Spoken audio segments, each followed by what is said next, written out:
Olá, bom dia! Hoje é sexta-feira, dia 28 de junho de 2013. São 10 horas pontualmente. Começa agora mais uma edição do programa Cresce e Esclarece, transmitido ao vivo dos estúdios da TV Cresce, São Paulo. Vamos à última enquete. Os temas vencedores que você escolheu para podermos ter seus comentários nas próximas edições foram: cuidados na venda, em construção e finalização da documentação para escrituração. Vamos tecer comentário também do tema que você, internauta, escolheu: o risco do contrato de gaveta. O outro tema: síndicos, zeladores e porteiros em relação com os corretores de imóveis. E hoje nós vamos tecer o nosso comentário sobre tributação no setor imobiliário. E o nosso convidado de hoje é o Dr. Ricardo Lacaz Martins, bacharel em Direito pela Faculdade de Direito de São Paulo, mestre em Direito Tributário pela Universidade de São Paulo, professor da cadeira de Direito do curso de graduação de Administração de Empresas da FAAP, doutor em Direito Tributário pela Faculdade de Direito da Universidade de São Paulo. Em nome do nobre presidente do CRES São Paulo, José Augusto Viana Neto, de toda a diretoria, eu queria agradecer a presença e a disponibilidade do doutor Ricardo e estar atendendo o nosso pedido para nos orientar sobre a questão de tributação, ganho de capital. Doutor Ricardo, bom dia. Bom dia. Então, muito obrigado pelo convite, é um prazer estar aqui com vocês. Nós é que agradecemos a sua disponibilidade em estar orientando todos os corretores de imóveis brasileiros em relação à tributação de ganhos de capital. Então, colegas, as perguntas já estão abertas. Clique aí no Fale com a TV Cresce e encaminhe a sua pergunta. E vamos fazer a primeira colocação ao doutor Ricardo. Doutor Ricardo, tributação de renda imobiliária. Ela foi objeto de sua tese de doutorado em 2009. Já se passaram 4 anos. Em relação a 2013, o que o senhor analisaria, como o senhor analisaria a tributação incidente nesse segmento? Bom, de lá para cá muita coisa aconteceu. O governo, mais uma vez, continua tentando incentivar o mercado da construção civil. Acho que todo mundo consegue ver isso pelas medidas do governo, em especial para as construções de baixo valor, o Minha Casa Minha Vida. O governo recentemente baixou uma alíquota especial do regime especial de tributação do patrimônio afetado de 6% para 4%. Na verdade, o governo vem tentando sistematicamente resolver ou minimizar a tributação do setor imobiliário, mais uma vez, como incentivo ao crescimento do setor. No entanto, o que é planejado às vezes não é bem executado. E nós recentemente vimos, por exemplo, essa redução tributária de 6% para 4% do RET, que a medida provisória que havia trazido essa redução não foi convertida em lei, trazendo um grande problema para o setor. Então nós temos boas ideias, boas intenções, mas como acho que acaba sendo um pouco constante, às vezes não tão boa execução dessas ideias. O setor continua, é bastante complexo, a tributação é bastante complexa, trazendo uma dificuldade muito grande de interpretação. Uma simplificação do setor seria bastante aconselhável. Muito bem. Doutor Ricardo, se comenta muito no mercado imobiliário a questão do corretor de imóveis autônomo. É importante ele ter uma jurídica que hoje nós temos como conquistar o CNPJ através do empresário individual, não precisa ser limitado. Então, em relação ao autônomo, em relação a uma jurídica, qual a melhor opção para o corretor? É trabalhar como autônomo ou jurídica? Ele é tributado menos como autônomo ou mais? Como é que funciona essa questão? Via de regra, a tributação da pessoa jurídica de prestação de serviço ela é mais vantajosa. Ela tem uma tributação média de 11,33 a 14,53, dependendo do valor mensal da receita. Então, a gente estaria falando de uma tributação de 11% a 14% versus uma tributação de 27,5% na tabela progressiva do imposto de renda. Então, vocês já podem perceber daí que a tributação da pessoa jurídica é mais vantajosa. Também é mais vantajosa se esse corretor emitir uma nota ou trabalhar para uma pessoa jurídica. Porque na pessoa jurídica, a tributação, o RPA, ele é mais tributado em função do INSS. Então, seja sob o aspecto do tomador do serviço, do contratante, da pessoa jurídica ou pessoa física, seja sob o aspecto do corretor em si, a pessoa jurídica é mais aconselhável.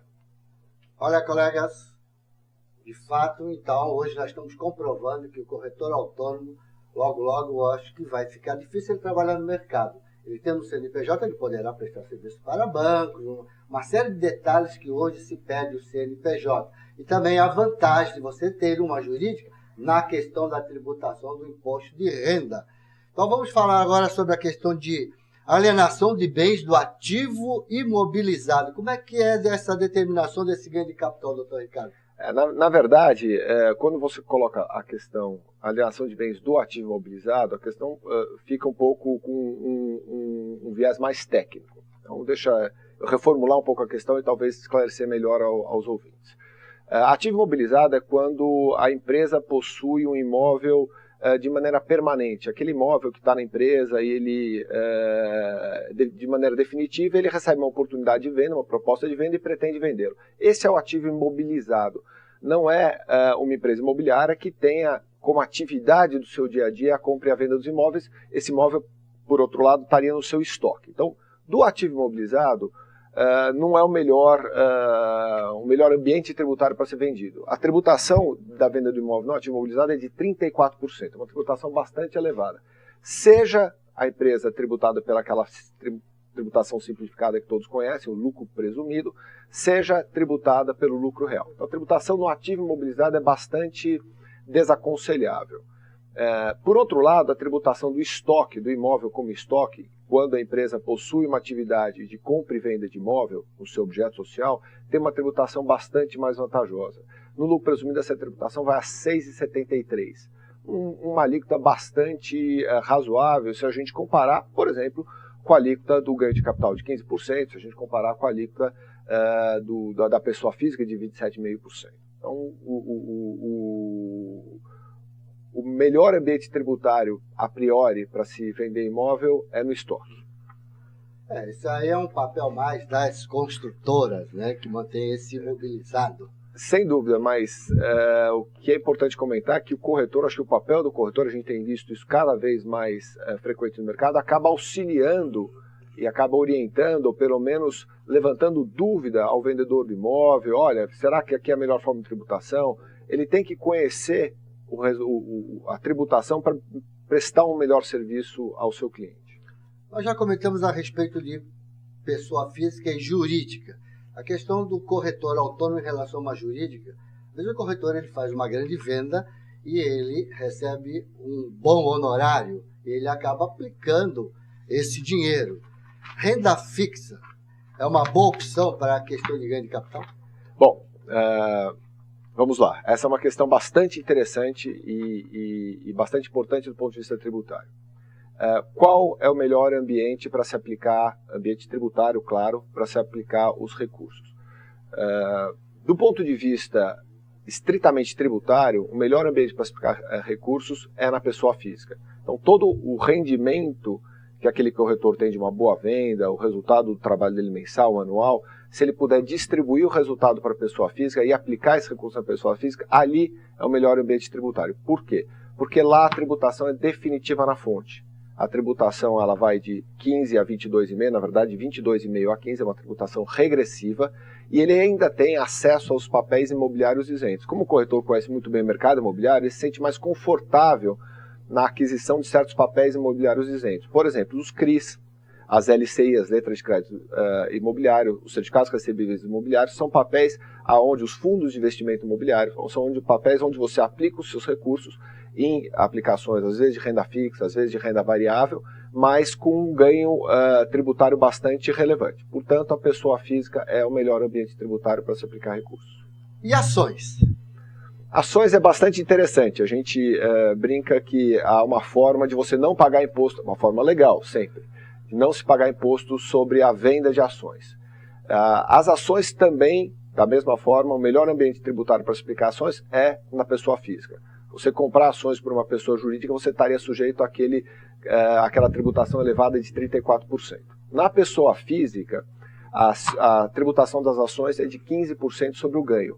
Mas se você vender ações até R$20 mil por mês, R$20 mil de valor de venda, essas ações não são tributadas, mesmo com lucro. Então, se tiver uma ação muito antiga, com lucro de R$15 mil, por exemplo, e se você vender até o valor de R$20 mil, mesmo assim você não deve pagar imposto.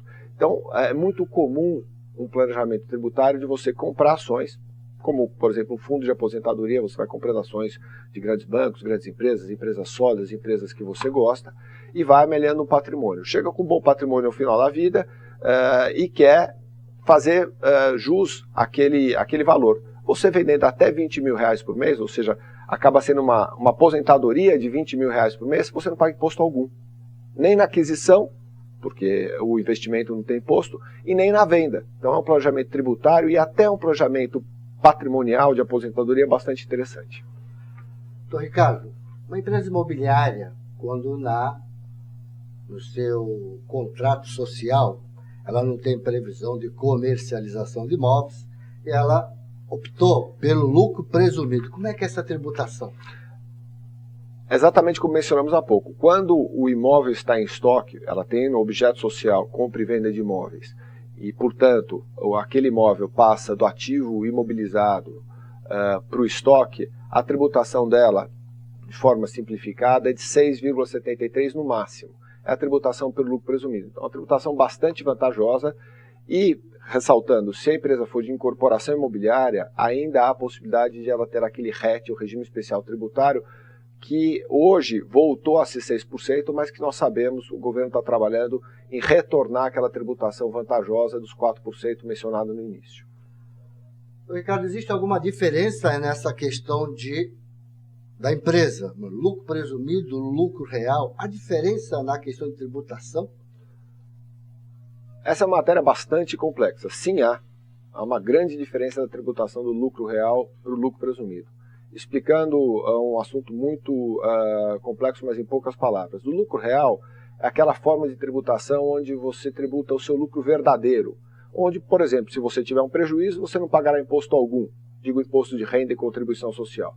No lucro presumido, você sempre está sujeito a uma tributação mínima. Você faz um acordo com o governo, você opta por aquela tributação mínima. Então, se você tiver um lucro superior àquele mínimo, você teria uma vantagem. Se você tiver um lucro inferior, ou até um prejuízo, mesmo assim você vai pagar imposto. O lucro presumido é muito parecido com aquele sistema simples de tributação. Muito bem. Vamos ver uma coisa. Existem corretores no mercado imobiliário que eles normalmente compram e vendem imóveis, que faz parte do nicho do mercado, faz parte da atividade profissional. Nessa questão, quantas transações ele pode, na pessoa física, fazer por exercício e como é que é tributado esse lucro dele? Isso é mais uma lenda urbana, uma lenda tributária. Existia, e já foi revogado, um decreto de 1976, onde não permitia, onde havia uma equiparação à pessoa física, a equiparação à pessoa jurídica, aquela pessoa física, aquele corretor, aquele empresário que comprava e vendia vários imóveis durante o ano. Tinha um limite de 3. Mas esse decreto de 1976 está revogado. Portanto, hoje, do ponto de vista tributário, não há qualquer limitação em número de vendas de imóveis. Para deixar muito claro, um corretor ou um empresário pode comprar e vender quantos imóveis ele quiser durante o ano, 10 imóveis por mês, 10 imóveis por ano, 20 imóveis por ano, quando ele quiser. A tributação do ganho de capital será a tributação aplicável a cada um dos imóveis. Como regra geral, 15% sobre o ganho de capital. Mas há 5 formas diferentes de você apurar essa tributação, de 15% como regra geral, tendo redutores dependendo do tipo de venda, dependendo da aplicação dos recursos, dependendo da data de aquisição dos imóveis. Nós temos uma pergunta aqui do Enio Tadeu. Ele é corretor de imóveis, ele está inscrito aqui no Conselho sob o número 104296. Enio, bom dia. Ele diz aqui, aproveitando a presença do ilustre convidado, doutor Ricardo Lacage Martins, doutor em Direito Tributário, especialista no assunto referente a tributos. Segue, então, as dúvidas. Meu cliente tem um imóvel, não declarou no imposto de renda. Agora estamos vendendo e a pessoa interessada está financiando pela Caixa Econômica Federal. As perguntas são: o imóvel poderá ser financiado sem nenhuma restrição referente ao assunto imposto de renda? Ou o que é devido fazer para comprovar esse imóvel no nome do vendedor a partir de agora? Deverá declarar o valor do recebido pela venda? De que forma? Como é que ele faria isso? Bom, são duas questões diferentes. Quanto à questão do financiamento, o documento necessário para o financiamento é a escritura definitiva de propriedade do imóvel, a matrícula do imóvel. Portanto, a comprovação do financiamento se dará pelo documento jurídico, pela escritura do imóvel. Quanto à questão tributária, se o teu cliente eventualmente esqueceu de declarar ou não declarou por alguma razão, todo aquele rendimento auferido com a venda do imóvel será tributado na sua integralidade, será tributado a 15% sobre o valor total, e aí sem qualquer redutor, seja pelo custo de aquisição, porque ele não declarou, então ele não tem custo de aquisição, seja até pela data do imóvel, que ficaria muito difícil de comprovar no imposto de renda qual a data de aquisição. A despeito de ele ter um documento que comprovaria a data de aquisição, um documento, uma matrícula do imóvel anterior, ficaria bastante complicado ele comprovar isso do ponto de vista fiscal. Meu conselho seria pagar 15% sobre o valor integral recebido com a alienação do imóvel. Bom, nós temos aqui o Fernando Lobão, mas acho que essa pergunta dele nós já comentamos aqui. Ele pergunta aqui: qual a porcentagem do imposto deve-se recolher em caso de venda ou uma locação quando a pessoa pede a nota fiscal pelo serviço prestado? Venda ou locação, acho que vocês têm diferença? Tem. Bom, se você está na atividade se você é o corretor e você intermediou uma venda ou uma locação, não haveria diferença, porque ambas é irrelevante o serviço que você prestou ao seu cliente. Ambos são serviços. E como qualificação de serviço, a tributação tem que ser aquela aplicável. Tributação, como mencionado, no lucro presumido vai de 11,33, isso comporta o imposto de renda, a contribuição social sobre o lucro, o PIS e a COFINS, até 14,53, dependendo, mais uma vez, do teu valor. A gente está falando de valores acima de 70 mil reais por mês, estaria nesse patamar de 14%. Valores inferiores a isso estariam no patamar de 11%. Ricardo, pediria para que o senhor detalhasse algumas situações que nós vamos elencar aqui sobre a questão do imposto de renda, né, sobre a questão de isenção do imposto de renda e o que é possível. Com relação aos valores máximos da venda, com relação ao prazo máximo para nova aquisição, nos casos de desapropriação do imóvel pelo poder público, com relação ao ano limite em que o imóvel foi adquirido, com relação às benfeitorias, também com relação à comissão do corretor. Bom, essa matéria é bastante longa, talvez vai precisar de alguns minutinhos da atenção de vocês. A primeira grande isenção que se tem no ganho de capital da venda imobiliária é se o vendedor tem um único imóvel. Então, o primeiro requisito é ter um único imóvel. O segundo requisito é que esse imóvel não exceda o valor de 440 mil reais de valor de venda. Portanto, se o vendedor é proprietário de um único imóvel e aquela venda não supera o valor de 440 mil reais naquele negócio, o ganho de capital ele não existe. Você não precisa pagar o ganho de capital. Uma segunda isenção, se o imóvel for muito antigo. O que é muito antigo? Se o imóvel for anterior a 1968, até 1988 você tem um redutor. Imóveis anteriores a 1968, o ganho de capital é isento. Você não tem qualquer tributação sobre o ganho de capital. Então, é um imóvel muito antigo, que efetuou a venda, é um imóvel de 10 milhões de reais. O custo de aquisição de 1 milhão de reais, esses 9 milhões de reais, eles não serão tributados se o imóvel for anterior. O que é um imóvel anterior? Que o proprietário que está efetuando a venda tem adquirido aquele imóvel anteriormente a 1968. Até 1988 você teria um redutor de capital de 5%, o redutor do ganho de capital de 5% ao ano durante esses 20 anos. Essa é a segunda forma. Uma terceira forma é o fator de redução. Se os imóveis forem antigos, você tem um redutor também de 4% ao ano. Esse fator de redução ele é aplicável a qualquer imóvel, independentemente da data de aquisição. Portanto, se você está vendendo um imóvel que ficou no seu patrimônio durante um ano, isso sempre pessoa física, ficou no seu patrimônio pessoa física durante um ano, você, 12 meses depois, vendeu o imóvel, você terá um fator de redução, reduzirá da ordem de 3 a 4% ao ano o ganho de capital incidente sobre aquela alienação imobiliária. Um quarto redutor, um bastante conhecido do setor, que é o reinvestimento da alienação do imóvel no mercado imobiliário residencial. O que diz essa norma? Se você vender um imóvel residencial e aplicar os recursos provenientes da venda durante os próximos 180 dias na aquisição de um outro imóvel residencial, aquele ganho de capital da venda do primeiro imóvel não será tributado. Isso é um incentivo que o governo, que a legislação fez, para reinvestimento do produto da venda no mercado imobiliário. Então, você compra, reinveste e nunca vai diferindo a tributação até o momento que você monetizar de maneira definitiva a alienação do imóvel. Vamos aqui ao Dori Edson, fez uma pergunta que não se enquadra no nosso tema de hoje, mas eu vou responder para você, porque essa eu sei te responder. Imóvel sem escritura poderá utilizar a carta de crédito? Não, tem que estar com 100% com a documentação correta, Dori Edson, ok? Dori Edson lá de Guarulhos. Vamos ver a questão aqui, doutor Ricardo. Custo para demolir uma benfeitoria que existe sobre o terreno para alienar somente o terreno. Isso pode ser computado no valor para diminuir essa tributação? Pode sim. Desde que devidamente comprovada, pode ser computada. Custos, notas fiscais, sim, pode ser comprovado. Muito bem. No caso de aquisição de imóvel em construção através de financiamento imobiliário, o contribuinte deve declarar o montante pago no ano base que realizou os aportes, ou lançar o valor total e indicar as parcelas em aberto com a dívida, que será amortizada. Como é que funciona essa parte quando a pessoa compra com financiamento? O mais aconselhável é o contribuinte declarar os valores efetivamente pagos e não o valor total da dívida. Paga os valores amortizados anualmente ou mensalmente, compõem o custo de aquisição do imóvel. Declarando o valor pago e não o total da dívida é mais aconselhável.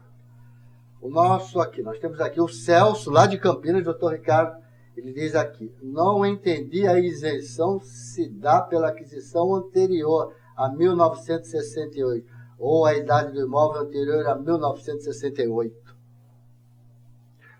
Celso, sempre a propriedade do imóvel. Existem inúmeros imóveis, e a grande maioria todos anteriores a 1968. Não é a idade do imóvel, mas sim a propriedade do alienante.